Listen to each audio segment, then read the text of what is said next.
Maybe you've never heard this so clearly before. But what you call a life change isn't a staircase you climb step by step.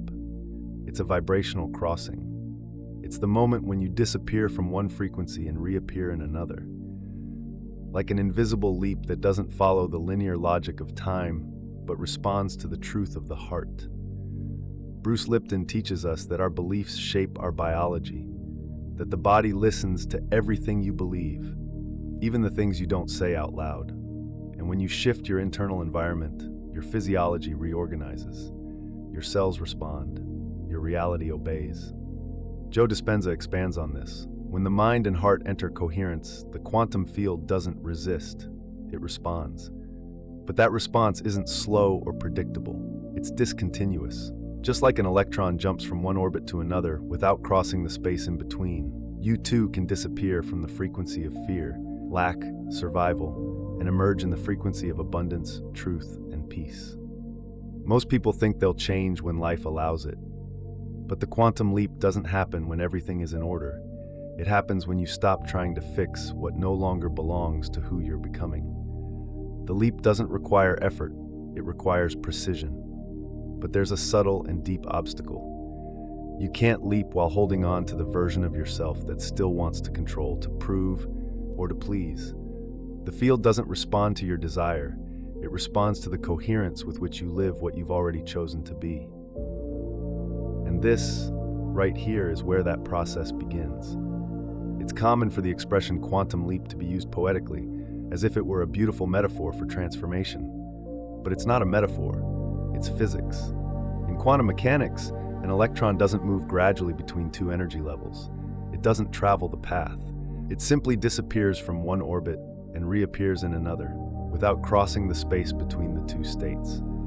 That is the leap, a discontinuous, abrupt, and profoundly precise phenomenon. In the spiritual, emotional, and biological dimensions, the quantum leap works the same way.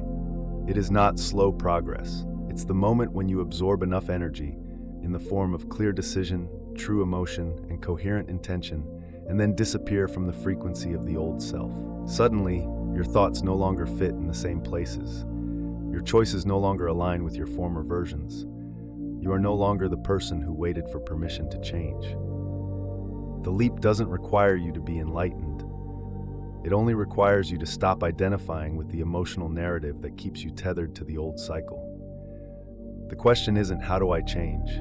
It's, what still connects me vibrationally to what has already ended inside me? Because, in practice, the leap happens at the exact moment you no longer recognize yourself in the emotions you used to carry. And when that happens, the field understands. Now we have new vibrational information. A new reality can be collapsed. You can repeat 1,000 affirmations. You can visualize every day. You can even pray, meditate, and perform rituals with discipline. But if deep down your vibration still carries the guilt, fear, or doubt of who you used to be, the field doesn't shift. Because it doesn't respond to your declared intention. It responds to your dominant vibrational signature. This is the most invisible mistake of modern spirituality. Believing that saying something new is enough to collapse a new reality. But it's not what you say. It's what you still feel without realizing. It's what your body still relives, through tension, through expectation, through silence. Your emotional narrative is the vibrational path the field decodes.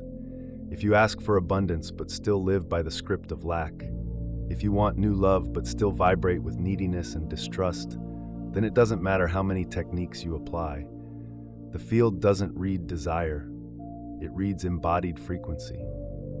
That's why change isn't just about thinking differently. It's about undoing the attachment to the emotional story you've been telling for so long.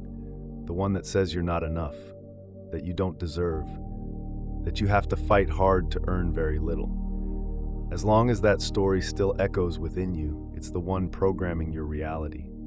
So the quantum leap doesn't happen through effort, it happens through surrender. When you stop protecting the identity you built to survive, and begin to quietly inhabit the vibrational field of someone who is already living what they once desired. Sometimes, the leap has already begun, but you're still looking for visible signs, and that delays the process. The beginning of a quantum transition doesn't arrive with fireworks. It reveals itself through subtle strangeness. You feel disconnected from places that once felt like home. People you love seem to speak a different emotional language. There's a silence around you, as if the universe pressed pause on everything. And you wonder, am I going backwards? Am I lost? But what's really happening is that your frequency has changed, and your old reality is still trying to figure out what to do with it. The new vibration is already within you, but the material field needs time to reorganize the elements around you. This mismatch between what you feel inside and what hasn't yet appeared outside is the limbo of the leap. It's the vacuum between identities. It's the space where the old timeline can no longer hold, but the new one is still forming. Bruce Lipton reminds us, your biology responds first, the world responds later. And Joe Dispenza adds, it's when you remain coherent without evidence that the field collapses the new reality. So how do you know if the leap has already begun? Watch the subtleties. You refuse to participate in old dramas, even silently. You feel uncomfortable repeating patterns that once felt natural. And deep down, a strange peace begins to rise. Even if still wrapped in doubt, there's a spark of certainty quietly vibrating. This isn't hesitation. It's a sign that you're no longer in the same vibrational place. The leap doesn't announce its arrival. It simply changes what you can no longer tolerate. You don't need to create a new version of yourself. It already exists. Somewhere in the quantum field, in a timeline that is already vibrationally active, there is a version of you that is already living what your soul is longing for right now. This version isn't a fantasy, it's real, even if invisible to your eyes at this moment. It vibrates, breathes, and emits signals from a frequency that is already available, just waiting to be accessed. The question is no longer how do I get there, but rather, how can I tune into that version of me now? And the answer isn't only in what you think, it's in what you feel, in what your body silently transmits, in what you emotionally practice without realizing it. Bruce Lipton reminds us that our thoughts directly affect the chemistry of the body, but it's the repeated emotional states that shape our biological identity. In other words, your body is programmed for the you you've been until now. It learned to react, to fear, to contract, to doubt. The body believes in the past until you teach it to believe in the new. That's why thinking differently is not enough. Thought is just the first step. You must feel differently, breathe differently, choose differently, because the vibration of your new self only settles when you act as if you're already living the reality you desire. And it's not about pretending, it's about embodying a new frequency, even when the outer world insists on telling the old story. Your body is like an antenna. It receives signals, but it also sends them out. If you wake up each day reproducing the same emotions as yesterday, worry, fear, insecurity, the field around you understands that this is your preferred reality, and it reshapes events to maintain that vibrational coherence. But if even for a few minutes you interrupt the pattern, if you connect with a more elevated emotional state, if you make a choice your old self would never make, you change the signal. And when the signal changes, reality begins to rewrite itself. The most powerful question you can ask upon waking is not, what do I need to do today? But which version of me do I choose to be today? Because that choice, silent, energetic, intentional, is what tells the field you're ready for the leap. Your future is already alive. All it's waiting for is for you to be alive too.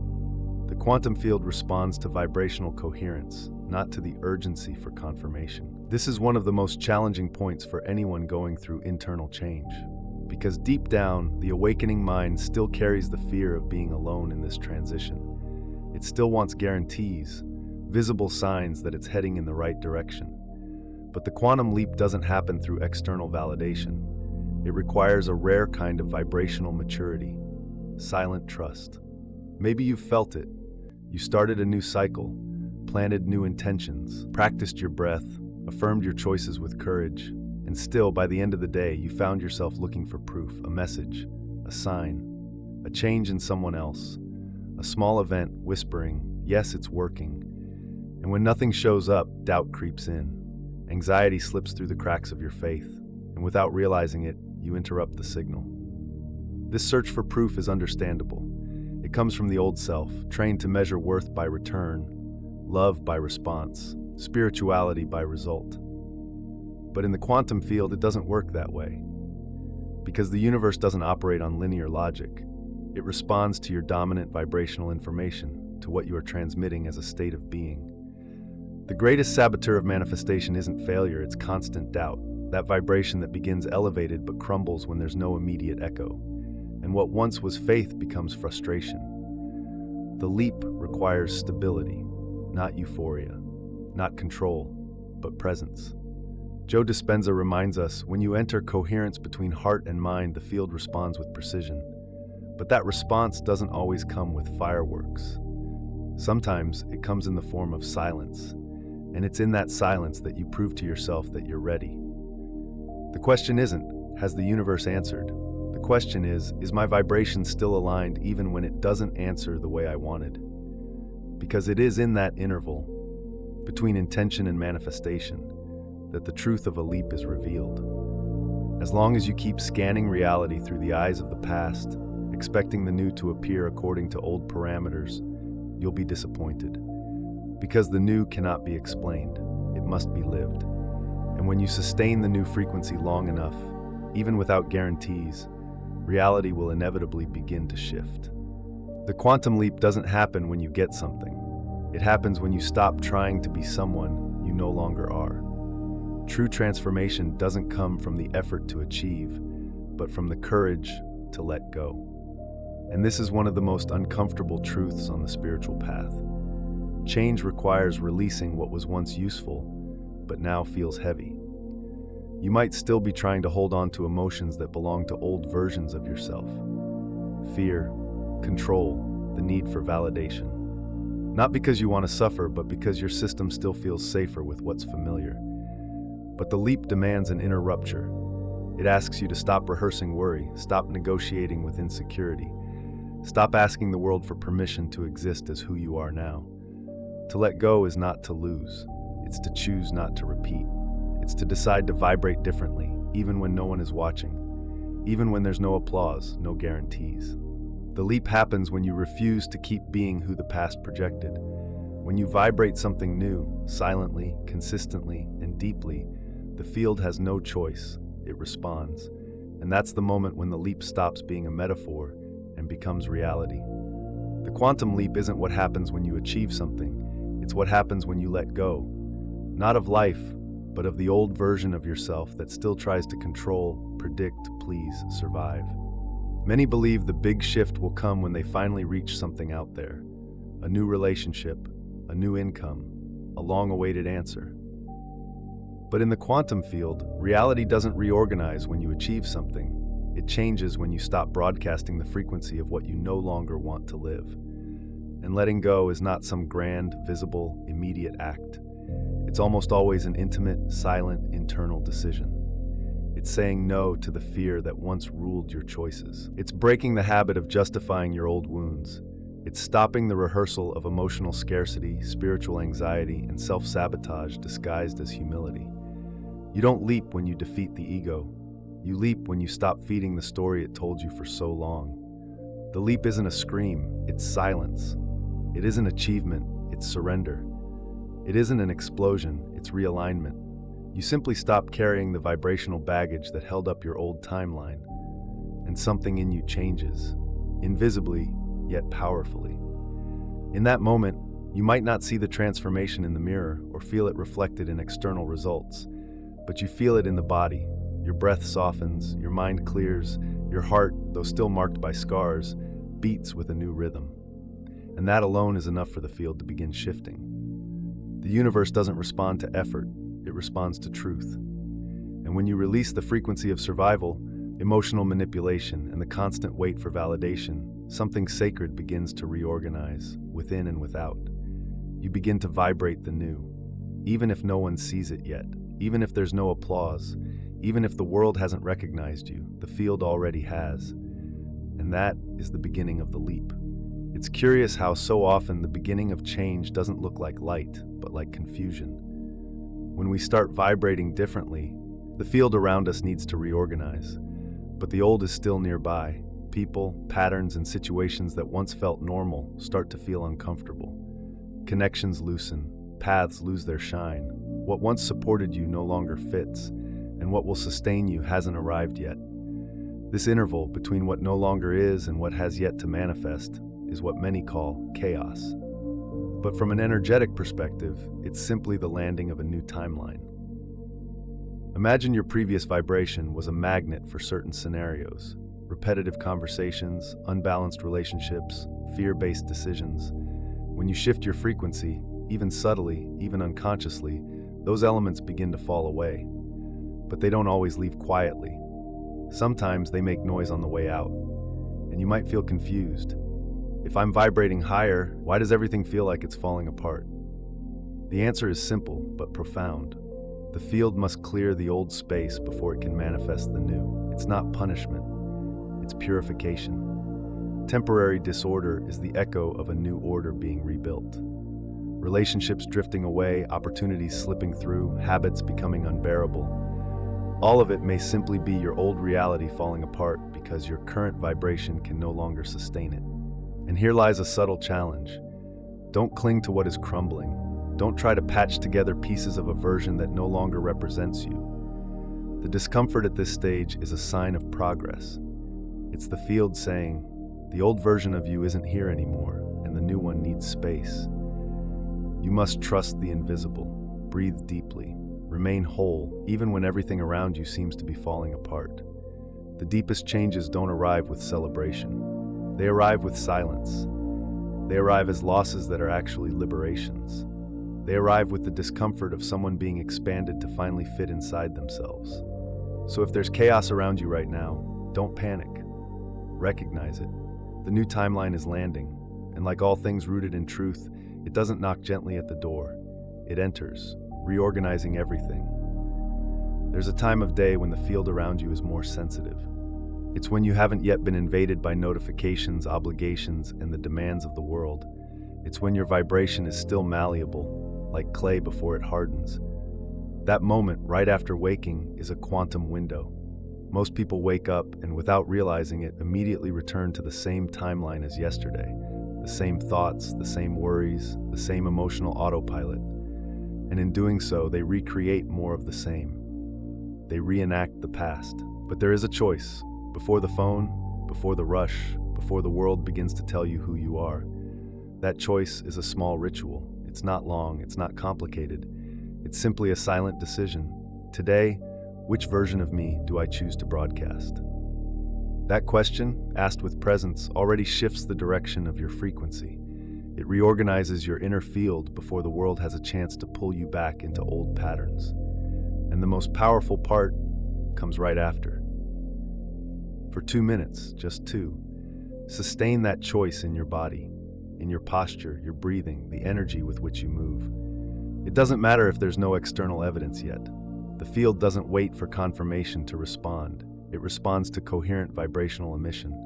And when you broadcast the frequency of what you wish to live, even without proof, you become the signal that collapses a new reality.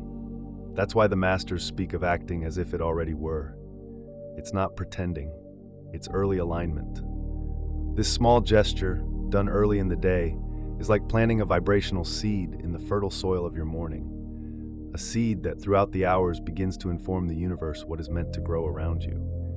And if you repeat this day after day, the field will understand this is your new signature, and it will respond. Don't wait for the world to tell you how your day will go. Tell the world, through your presence, who's vibrating today. There's a quiet, yet essential difference between wishing for change and inhabiting it. The spiritual wishful thinker is someone who deeply longs for transformation. They talk about it, visualize it, write affirmations, but deep down, they're still waiting for external signs. They still need reality to confirm that things are going in the right direction. Their vibration depends on the response. The quantum leaper, on the other hand, broadcasts the new even in silence. They don't need proof to behave like someone who already is. They hold the frequency even when the world still reflects the old. And it's that vibrational stability that causes the field to collapse around a new timeline. The difference isn't in the intention, it's in the identity. One hopes with desire, the other vibrates with conviction. Quantum leapers don't ask when it will happen. They live as if it's already happening, because deep down they know reality doesn't respond to anxiety or worthiness. It responds to coherence. And this coherence isn't about being perfect all the time. It's about being consistent enough for the universe to understand it's no longer a request. It's a presence. You made it this far. You read or listen to every word, and that wasn't a coincidence. Because there's a part of you that no longer wants to just desire change. It wants to be the change. And maybe you're realizing now that the quantum leap isn't a future promise. It's a present commitment. Bruce Lipton reminds us, your biology adapts to the emotional vibration you sustain the most. What you feel continuously isn't just a reflection of the moment. It's a code sent to your electromagnetic field, one that reconfigures your body, your behavior, and your perception of reality. Joe Dispenza echoes the same truth. It's not enough to want a new reality. You must become someone capable of living in it. And that someone doesn't appear from the outside. They are born from within, from the silence, from the surrender of control, from the courage to sustain a new vibrational state, even when everything around still looks like the old. The quantum leap isn't a loud explosion. It doesn't arrive with trumpets or obvious signs. It is subtle. It is internal. It's a fine-tuning, a new tone you choose to emit until the universe has no choice but to respond. So if there's one thing you should take from this, it's this. You don't have to wait another day. The new timeline already exists, and it's waiting for you, not when everything is perfect, but when you become precise enough to sustain it. Desire doesn't collapse the field. Silent constancy does. The universe has already heard you. Now, it's waiting for you to hear yourself and to vibrate as someone who has already arrived.